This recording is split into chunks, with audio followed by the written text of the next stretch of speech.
আসসালামু আলাইকুম প্রিয় আঙ্গুর প্রেমী ভাই বন্ধুরা। আজকে আপনাদেরকে দেখাবো বাংলাদেশের আঙ্গুর থেকেও বীজ দূর করা সম্ভব। দেখেন, একটা আঙ্গুর ছিঁড়েন, দেখেন এই আঙ্গুরটার মধ্যে বীজ হয়েছে কিনা।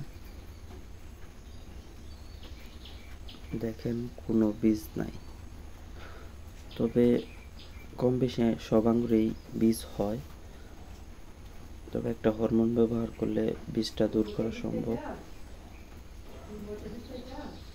দেখেন এটার মধ্যে বীজ হয়েছে কিনা। এটার মধ্যে একটা বীজ হয়েছে। হঠাৎ দুই একটা বীজ পাওয়া যায়, তবে বেশিগুলোতেই হয় না। দেখা যাক আরেকটা ছেড়ে, দেখা যাক এটার মধ্যে হয়েছে কিনা। দেখেন কোনো বীজ নাই।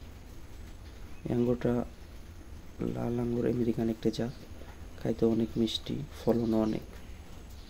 যারা বাসা বাড়িতে লাগাইতে চান দু একটা চারা লাগাইতে পারেন, পরিবারের চাহিদা মিটবে। দেখেন এটার মধ্যে কোনো বীজ নাই। তো আজকে এই পর্যন্ত, সকলে ভালো থাকবেন। আল্লাহ হাফেজ।